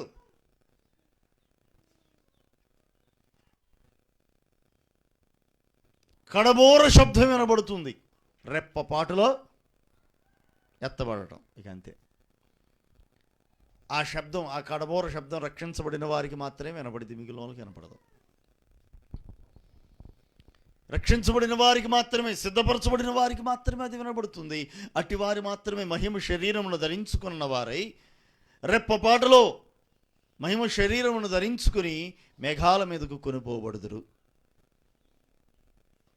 మిగిలిన వారు విడువబడతారు. ఏరి ఇప్పుడు వరకు ఆడుకున్నాడే ఏడి, ఇప్పుడు వరకు సైకిల్ తొక్కాడే ఏడి. ఒకవేళ ఏరోప్లేన్ విమానం నడిపేటటువంటి కెప్టెన్ క్రైస్తవుడయ్యుండి ఆయన రాకడ సమయంలో ఎత్తబడితే, విమానం వెళ్తా ఉంది, ఈ లోపల ఎత్తబడితే ఏమిటి సంగతి?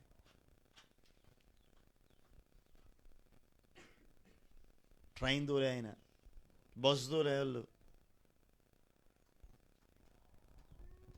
అందుకేనేమో క్రైస్తవులకు మేము ఉద్యోగాలు తొందరగా ఇవ్వమండి, 1% అంటున్నారేమో. అందుకే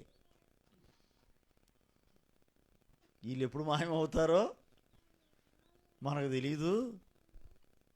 మనం ఎక్కడుండే వాళ్ళమే, ఆ చెట్టుకి ఈ చెట్టుకి ఏలాడుకుంటూ ఉండేవాళ్ళమే మనం. వీళ్ళని నమ్ముకుని కనుక వీళ్ళకి కనుక ఉద్యోగాలు ఇస్తే ఎప్పుడు వీళ్ళు మాయమవుతారో తెలియదు. వీళ్ళు దేవుడు ఎప్పుడు వస్తాడో మేఘాల మీదకి, ఎప్పుడు తీసుకెళ్ళిపోతాడో తెలియదు. కనుక ఇద్దాంలే, కానీ 1% ఇద్దాం. క్రిస్టియన్స్ కూడా రిజర్వేషన్ ఇద్దాం, 1%. తక్కువ ఇద్దాం, ఎక్కువ వద్దు అని అనుకున్నారో ఏమో, నాకే తెలియదు. ఎత్తబడడానికి జనాలు ఇష్టపడట్లేదు, కానీ ఈ రిజర్వేషన్ల కోసం మాత్రం తెగ ఎగబడుతున్నారు. ప్రియమైన దేవుని పిల్లలారా, నేటి దినాల్లో మనం ఎలా అనుకున్నాం? ఒకవేళ దేవుడు మమ్మల్ని రక్షించకపోయినా శ్రమ పడుటకైనా మేము సిద్ధమే, అగ్నిగుండములోనికి వెళ్ళడానికైనా మేము సిద్ధమే. మా దేహములను ప్రభువుకి అర్పించుకున్న వారం మేము. Praise the lord. వారి విశ్వాసం చూడండి ఎంత బలమైందో. శ్రమ పడుట కొరకు వారి దేహాలు అప్పగించుకుంటున్నారు. అగ్నిలో కాల్చబడుట కొరకు తమ దేహాలను వారు అప్పగించుకోవడానికైనా వెనకాడట్లా. వారి ధైర్యం ఎంత గొప్పదో చూసారా? ఏంటి వారి ధైర్యం? వారి భక్తే వారికి ఆ ధైర్యాన్ని ఇచ్చింది. నీ ధైర్యం ఏమిటి? నా యేసయ్య నాతో ఉన్నాడు అనేది ధైర్యం. దేవునికి స్తోత్రం. ప్రియమైనటువంటి దేవుని పిల్లలారా, తెస్సలోనికీయులకు రాసిన పత్రిక, మొదటి పత్రిక 3వ అధ్యాయంలో ఒకసారి చూడండి.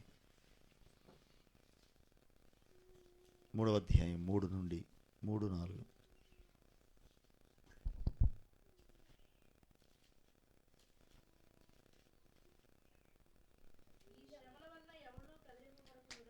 ఈ శ్రమల వలన ఎవడును కదిలింపబడకుండునట్లు మిమ్మును స్థిరపరచుటకును మీ విశ్వాస విషయమై మిమ్మల్ని హెచ్చరించుటకును మన సహోదరుడును క్రీస్తు స్వార్థ విషయంలో దేవుని పరిచారకుడునైన తిమోతిని పంపితిమి.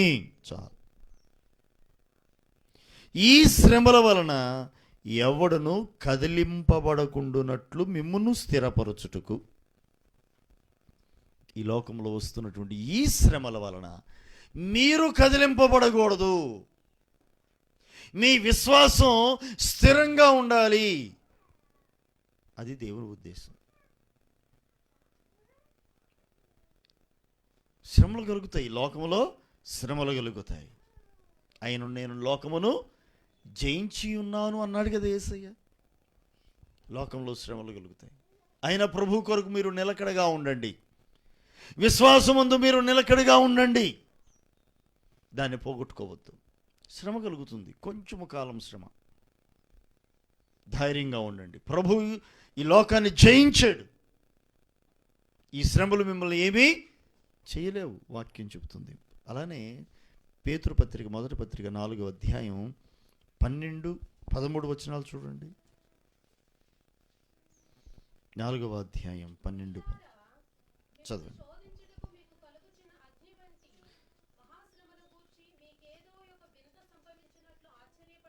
ఆశ్చర్యపడకుడి.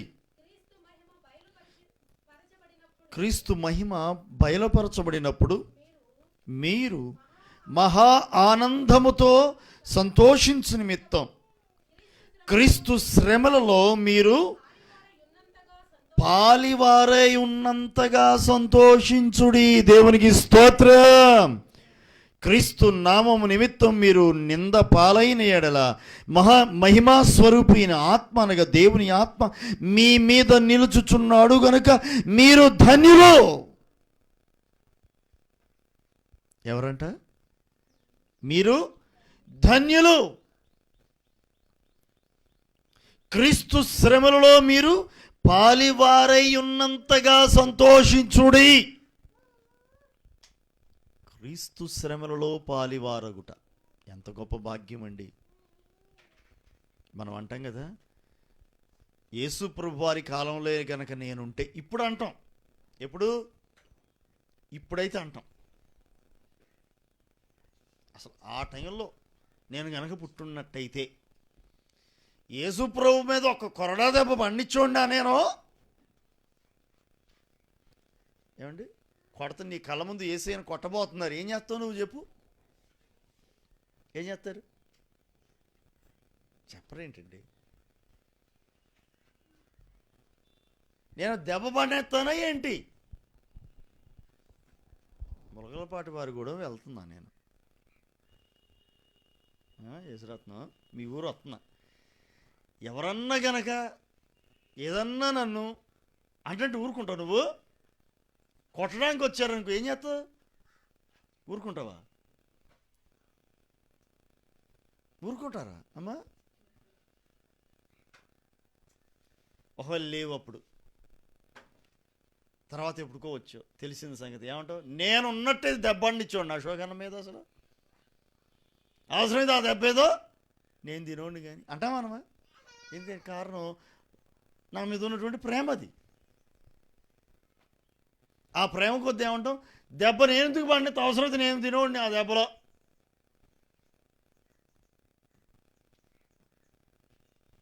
సంతోషంగా చెప్తాం, సంతోషంగా అవసరమైతే ఆ దెబ్బలు తింటాం.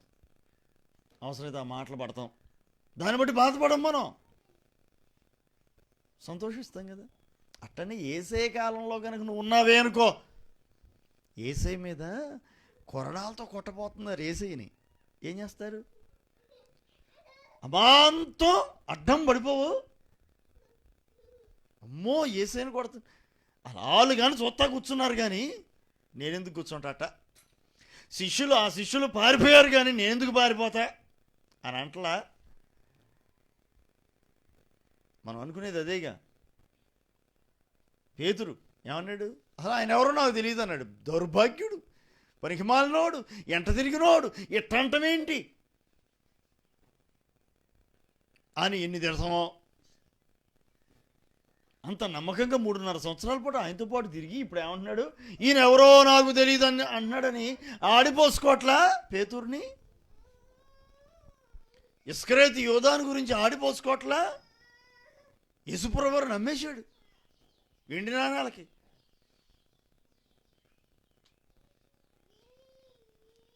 గుడ్ ఫ్రైడే రోజున మంచి సబ్జెక్టు అందరికీ ఇస్కరేతు యోధ. ఆ 40 రోజులు మంచి సబ్జెక్టు ఎవరో? ఇస్కరేతు యోధ. ఆ తర్వాత శిష్యులు అందరూ. మెయిన్ టార్గెట్ యోధానే. ఇక జనాలు మొత్తం పాపం బతుకుంటేనా నన్ను ఇన్ని తిట్టుకుంటున్నారా అని అనుకుంటాడు. ఒక్కసారి కనుక ఇస్కరేతు యోధ బయటకు వచ్చి ఆ క్రిస్మస్ అనండి గుడ్ ఫ్రైడే రోజున కనుక తిరుగుతూ ఉంటే అండి, అయ్యో నన్ను ఎంత తిట్టుకుంటున్నారు, లోకమంతా నన్ను తిట్టుకుంటున్నారే. పాపం ఆయన కూడా బాధపడ్డాడులే, కానీ దుఃఖపడ్డాడులే, కానీ పశ్చాత్తాపడలేకపోయాడు. తన తప్పును సరిచేసుకోలేకపోయాడు. సరిచేసుకున్నట్టయితే బతికోడే. దుఃఖపడ్డాడు. యేసయ్యను ఎందుకు సిలువకు నేను అప్పగించాను, ఎందుకు అమ్మేశానని దుఃఖపడి చేసిన పని ఏంటో తెలుసా? దౌర్భాగ్యపు పని.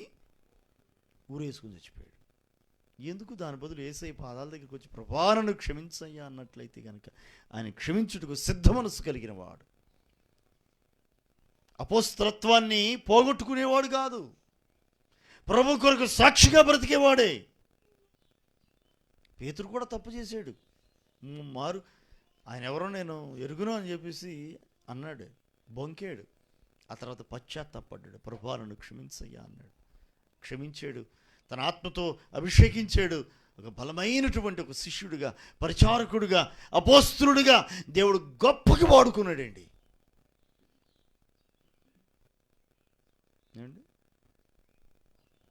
ప్రియమైనటువంటి దేవుని పిల్లలారా, ఇక్కడ క్రీస్తు యొక్క శ్రమలలో మీరు పాలువారై ఉన్నంతగా సంతోషించండి.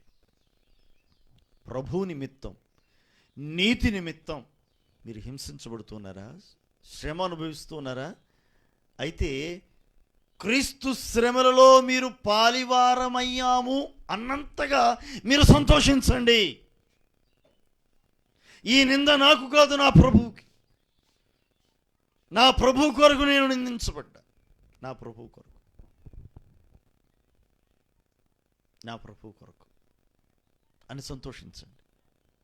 నా ప్రభు నిమిత్తం అని సంతోషించండి. నా ప్రభు కొరకు ఈ దేహములను అగ్నికి అప్పగిస్తున్నాము అని సంతోషించారు. వారి ధైర్యానికి కారణం అదే. మా దేవుని కొరకు. అండి, నేటి రోజుల్లో ఉగ్రవాదులు ఉన్నారు. ఉగ్రవాదులు,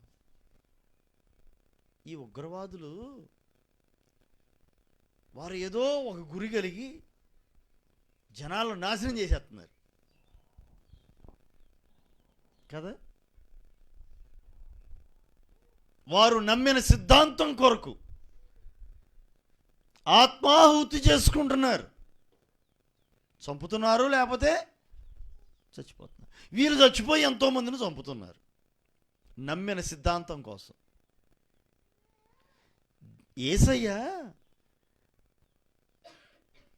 చంపమంటలా, కీడు చేయమంటలా, మేలు చేయమంటున్నాడు. నీవు నమ్మిన సిద్ధాంతం కొరకు, నీవు నమ్మిన ప్రభు అయిన క్రీస్తు కొరకు నీవు శ్రమలు పాలవడానికైనా ఇష్టపడు, అవసరమైతే చేతనైతే మేలే చెయ్యి, కీడు మాత్రం చేయొద్దు. ఒక ఆత్మను రక్షించడానికి నువ్వు శ్రమలు, నిందలు, అవమానాలు భరించడానికైనా సరే సిద్ధపడు అంటున్నాడు. దేనికోసం? ఒక ఆత్మను రక్షించడానికి, నశించుతున్న ఆత్మను రక్షించుట కొరకు. ఒకవేళ రక్షించకపోయిన పర్ల ప్రభు కొరకు మేము నిలబడతాం. ప్రభు కొరకు ఈ దేహాలు అర్పిస్తాం. కనుక శ్రమలైన ప్రభు కొరకు, ఆయన శ్రమలలో పాలభాగస్తులం అవుతున్నామని మనం సంతోషించాలి. ఎవరైనా నీకు కీడు చేయి తలపెట్టారా, నిందించారా, అవమానపరిచారా, వారు నీకు మేలే చేస్తున్నారని నువ్వు తలంచాలి. ఏమిటి వాళ్ళు చేస్తున్న మేలు?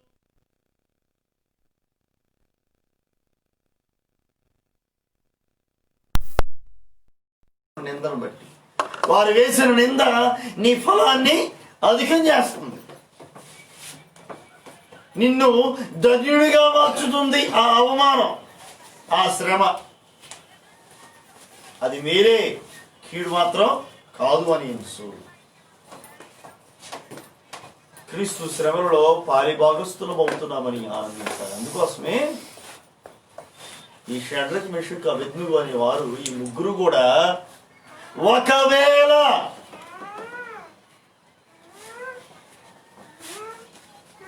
ఆయన మమ్మల్ని రక్షించకపోయినా అగ్నిగుండంలోకి సంతోషంగా వెళ్తాం అన్నట్టుగా మాట్లాడారు. ఇది మాకు మేలే, ఇది మాకు ధన్యత అని ఎంచారు వాళ్ళు. ఒక దానిలో ప్రభు కొరకు ఎన్ని శ్రమలైనా మేము అనుభవించడానికి సిద్ధమే అన్న వారి సిద్ధ మనసు కనపడుతుందండి. ఒకవేళ అన్నటువంటి ఆ ఒక్క మాటలో, ఆ పదంలో ఎన్ని బాధలైనా మేము భరించడానికి ప్రభు కొరకు మేము సిద్ధమే అనే తీర్మానం కనబడుతుంది. నీ తీర్మానం ఏంటి ఈ రోజున? ఒకవేళ రక్షించకపోతే అప్పుడు వచ్చి మొక్కుతాంలే అనే తంతు ఈ రోజున లోకంలో. మనం అలా ఉండకూడదు. ప్రభు కొరకు ఒకవేళ చావాల్సి వస్తే చావుకని సిద్ధంగా ఉండాలి. బ్రతకాల్సి వస్తే ప్రభువుకి మహిమార్థం, సాక్షార్థమై బ్రతకాలి. ఆశ్చర్యం, అద్భుతం. ఒకవేళ ఆయన మమ్మల్ని రక్షించకపోయినా మొక్కం అన్నారుగా. రాజు కోపం అధికమైపోయిందిగా, అగ్నిగుండాన్ని 7 అంతలు అధికం చేశాడుగా, ఈ ముగ్గురిని తీసుకువెళ్ళి అందులో పడేశారుగా. కాలిపోయారా? చచ్చిపోయారా? విసిరేసిన వాళ్ళు ఆ వేడికి, సెగకి కాలి చచ్చిపోయారు. విసిరేసిన వాళ్ళు చచ్చిపోయారు తప్ప అందులో పడిన వారు మాత్రం బ్రతికే ఉన్నారు. రాజు చూసి ఆశ్చర్యపోయాడు. అరే, మనం పడేసింది ముగ్గురినైతే 4 కనపడుతున్నారా? 4వ వాడు దేవదూతల్లా కనపడుతున్నాడు, దేవతల్లా కనపడుతున్నాడు అని అంట మాత్రమే కాదు, ఈ ముగ్గురిని అగ్నిగుండం నుండి పైకి తీసి పైకి రప్పించి రాజుగారు సాక్ష్యం ఇస్తూ ఉన్నాడు. ఇదిగో ఈ షడ్రక్, మెషక్, అబేద్నెగోల దేవుడే పూజార్హుడు. ఎవరంట పూజార్హుడు? శాసనమే చేశాడండి రాజుగారు. ఇంతకుముందు ఏం శాసనం? ఓ ప్రతిమను తయారు చేసి దానికి మొక్కమని శాసనం. ఆ శాసనం కొట్టేసేసి ఇప్పుడు కొత్త శాసనం తయారైంది. ఏంటో, ఈ షడ్రక్, మెషక్, అబేద్నెగోల దేవుడే పూజార్హుడు. Praise the lord.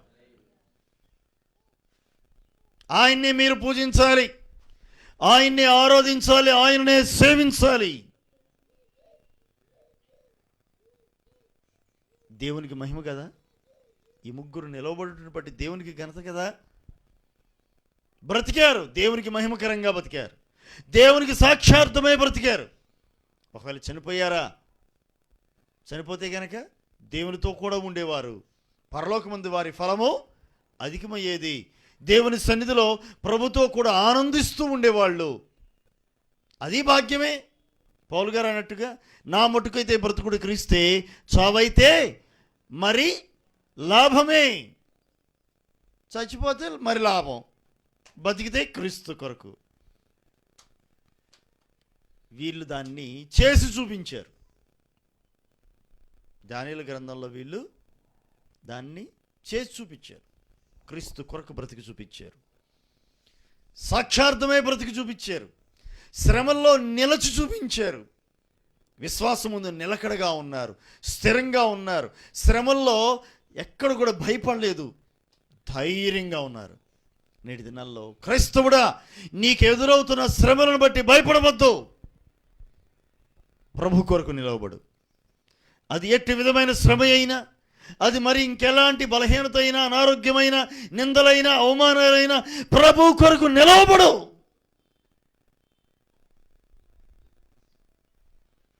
బ్రతికితే క్రీస్తు కొరకు, చావైతే మరి లాభమే అన్న పౌలు వలె ప్రభు కొరకు జీవిద్దాం. ఫర్ క్రైస్ట్,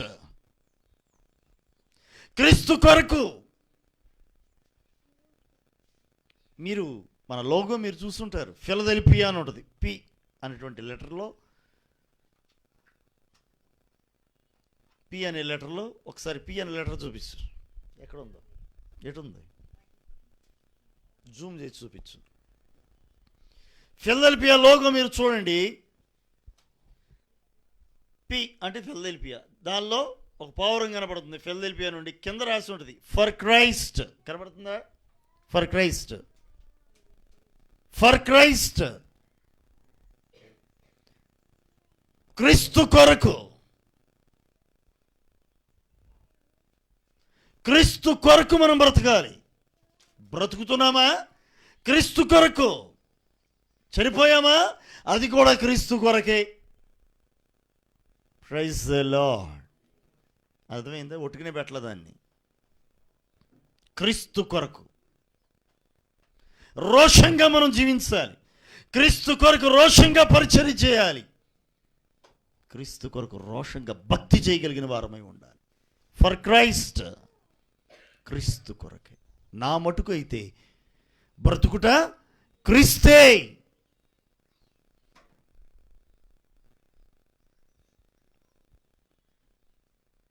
ఫర్ క్రైస్ట్,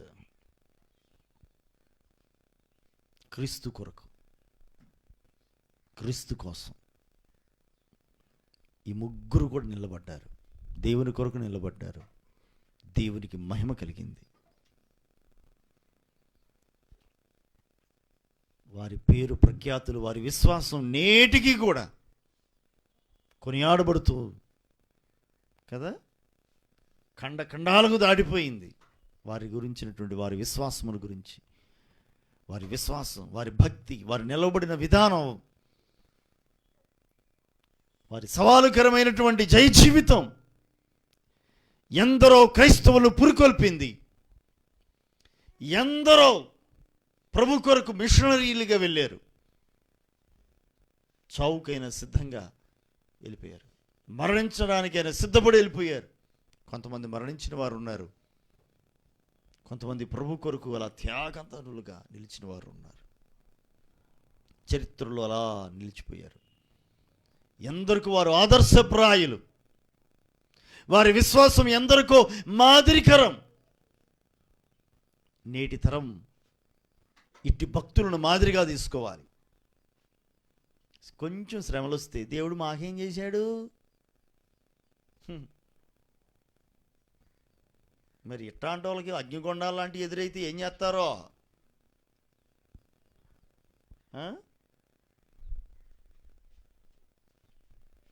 ఏమండి, అగ్నిగుండమే ఎదురైతే ఏం చేస్తావు?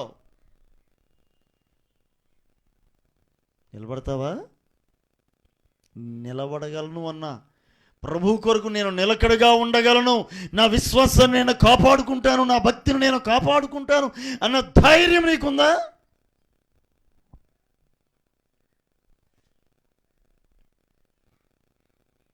ఏదో తలకాయలు ఊపడం కాదు, ధైర్యం ఉందని. నిలబడలేను అని కూడా అనడం కాదు. ఈ మాటలు వింటుండగా ధైర్యం తెచ్చుకోవాలి, మనం విశ్వాసం పెంపొందించుకోవాలి. ప్రభు కొరకై బలమైన తీర్మానాలు కలిగిన వారమై ఉండాలి. ఎన్నో శ్రమలు, ఎన్నో నిందలు, అవమానాలు, కొన్నేమో మనం చేసిన వాటిని బట్టి వస్తుంటాయి, మనం చేసిన దాన్ని బట్టి కూడా వస్తూ ఉంటాయి. దాన్ని మళ్ళీ దేవుని మీదకి పెట్టకూడదు. మనం చేసిన దాన్ని బట్టి కూడా కొన్ని వస్తూ ఉంటాయి. కొన్ని ప్రభు నిమిత్తం మనం ఏం చేయకపోయినా సరే ఒకసారి నిందలు వస్తూ ఉంటాయి. ఒకవేళ మన తప్పిదం ఏమైనా ఉంటే దాన్ని సరి చేసుకోవాలి. మన తప్పిదం లేకపోతే ఇది దేవుని మహిమ కొరకే అని సంతోషించాలి. మొదటిది ఏం చేయాలి? మన తప్పిదం ఏమైనా ఉంటే సరి చేసుకోవాలి. మన తప్పిదం లేకుండా కనుక అలాంటివి వస్తే ఏం చేయాలి? ప్రభు మహిమ కొరకు అని సంతోషించాలి. నువ్వు అందులో కానీ ఇందులో కానీ అందులోకి రా. ఇప్పుడు సరి చేసుకున్నాను, సరి చేసుకో. ఒకవేళ మన తప్పిదాలను బట్టి కనుక ఒకవేళ శ్రమలు, ఈ కష్టాలు, ఈ వేదనలు, ఈ అవమానాలు, నిందలు, ఈ చికాకులు ఇవన్నీ వస్తున్నాయా? సరి చేసుకో. నీ తప్పిదం లేకుండా ఒకవేళ అనవసరంగా నిందించబడుతున్నావా, నెట్టబడుతున్నావా, కొట్టబడుతున్నావా, హింసించబడుతున్నావా, దేవుని మహిమ కొరకే అని సంతోషించు. మీ ఫలం అధికమవుతుంది. ప్రభు అట్టి కృపను మీ అందరికీ సమృద్ధిగా దయచేయును గాక. షడ్రక్ మెషక్ అబేద్నెగోల వలె ప్రభు కొరకు నిలిచే విశ్వాసమును, భక్తిని ప్రభు మీ అందరికీ దయచేయును గాక. కళ్ళు మూసుకోండి, ప్రార్థన చేస్తాను మీ కొరకు. పరిశుద్ధుడైన మా యేసయ్య, మీ ఘనమైన నామానికి వందనాలు, స్తోత్ర.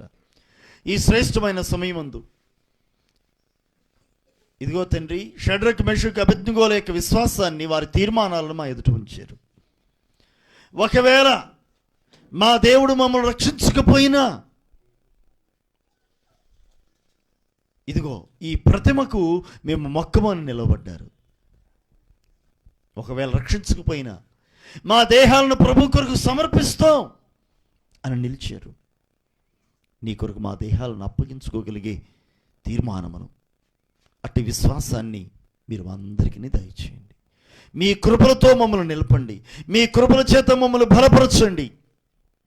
మీ సహాయాన్ని, మీ సాన్నిధ్యాన్ని మాకు అందించండి. ప్రభా, ధైర్యపరచండి అయ్యా. బండపైన మా పాదములను స్థిరపరచండి. మీ మహిమ కొరకు నిలపండి. నేటి దినాల్లో ఎందరో క్రైస్తవులు హింసించబడుతున్నారు. సంతోషంగా మరికొందరు తమ ప్రాణములను అర్పిస్తూ ఉన్నారు. అటు వారిని మీరు జ్ఞాపకం చేసుకున్నారు. అటు కుటుంబాలను మీరు జ్ఞాపకం చేసుకునండి. ఎందరో సంతోషంగా శ్రమలను అనుభవిస్తున్న వారు ఉన్నారు. నిశ్చయంగా పరలోకమందు, ఈ భూలోకమందును వారి ఫలమును అధికపరచండి. దీవెనకరంగా నీకు సాక్షార్థంగా నిలపండి. ఒకవేళ మా దోషములను బట్టే కనుక ఒకవేళ ఈ మాటలు, అవమానాలు, శ్రమలు, ఈ కష్టాలు ఎదురైతే దయతో మమ్మల్ని క్షమించండి, సరిచేయండి. నీ మహిమ కొరకు నిలిచే జై జీవితాన్ని అనుగ్రహించుమని మమ్మల్ని మేము నీకు అప్పగిస్తూ యేసు నామం పేరట ప్రార్థించి అడిగి వేడుకుంటున్నాము తండ్రి. ఆమేన్. మన తండ్రి అయిన దేవుని యొక్క ప్రేమ, ఆయన కుమారుడు మన రక్షకుడైన క్రీస్తు యేసు కృప, పరిశుద్ధాత్మ దేవుని అన్యోన్య సహవాసం ఇప్పుడు ఎల్లప్పుడూ ఆయన రాకడ పర్యంతం వరకు చేరువచ్చిన అందరికీ తోడే ఉండి, ఆయన రాకడ వరకు ఆయన మహిమార్థమై నిలిచి విశ్వాస జీవితాన్ని ప్రతి బిడ్డకును దేవుడు దయచేయును గాక. ఆమేన్. ఆమేన్. అందరికీ వందనాలు. Praise lord.